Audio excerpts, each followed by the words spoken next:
Hello and welcome to the very first episode of Lil Game Hunter. My name is Gafoni, and we are here, that's me and Junior, my Alliance Pandaren mage in the beta.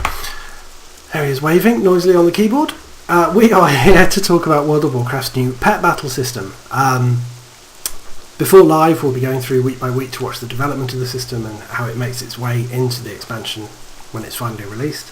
And then when it's released, we'll be doing a journey through the world, looking at all the different pet types, where you find the rare ones, tips and tactics for progressing.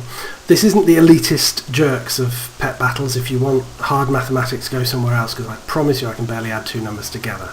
But the pet battle system is something I'm really excited about and really looking forward to in live. It's the only reason I'm playing beta, because I don't like to play betas normally, don't like spoilers.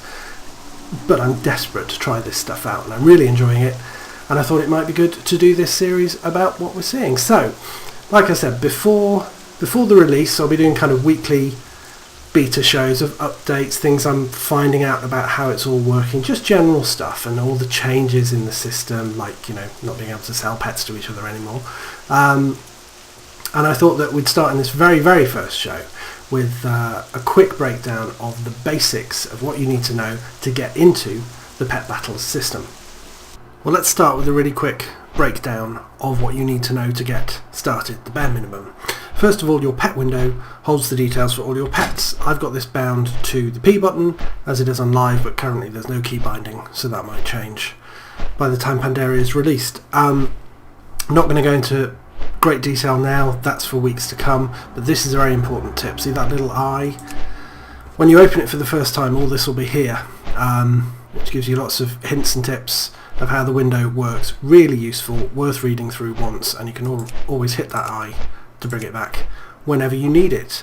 Next thing to do is look for the battle pet trainer in your capital city. This is Audrey in Stormwind. She will train you in how to do pet battles. Now that's bad parking.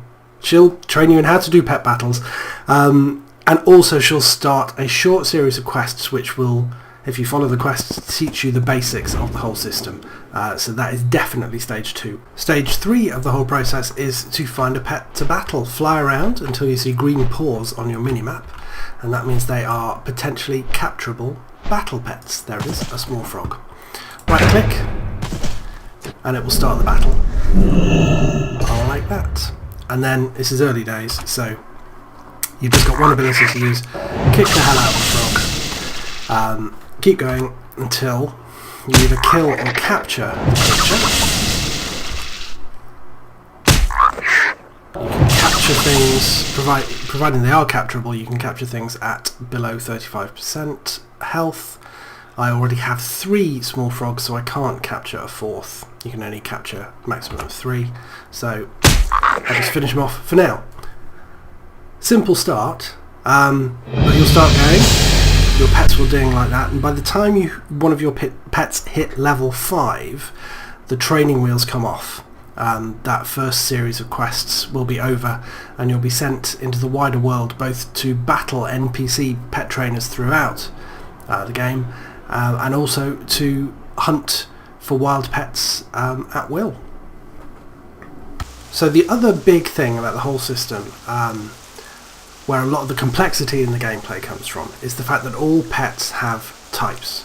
You'll see in my window, my brown prairie dog here is a critter type pet, it says in the top right, and if you hover over that icon, it shows you that critters take more damage from beast abilities and less damage from humanoid abilities, beast and humanoid being other pet types. Conversely, if you hover over his ability, his critter ability here, because it's got the critter symbol again, it does more damage to undead and less damage to humanoids. But add an extra wrinkle, some animals have abilities from other pet types. So this critter has, as the red paw shows you, a beast type attack. There's lots of variants, lots of different ways, and the whole web of interconnectedness is very complex, but really worth getting your head around if you want to build a well-rounded team, or the right team for the job, as you go around the world. I'll show you how the whole system works. I'm going to fight this rabbit down here who's a critter with a beast. I'm going to send out my snake, my albino snake. Now I'll use a beast attack, and you'll see it's got a little green arrow on it. That means it's going to do more damage. And the strong in brackets is showing you that it is doing more damage. Now I checked before we went into this battle, and I don't have 3 rabbits, and that's why that little cage, number 5, has lit up, and now if I press that, and I get lucky, I've caught the rabbit. Well, there you go, that's types. Okay, so that's the basics, that's everything you need to know. I hope you've enjoyed watching the show, and you'll be joining me again in weeks to come. You can subscribe to the show, that link is on screen now, or you can subscribe through YouTube. You can follow me on Twitter, or you can email me at lilgamecast@gmail.com. Like I said, I hope you've enjoyed the show. I hope you're as excited about the pet battle system as I am, and I hope you'll stick around to find out a lot more about it. Until next week, take care, and I'll see you then.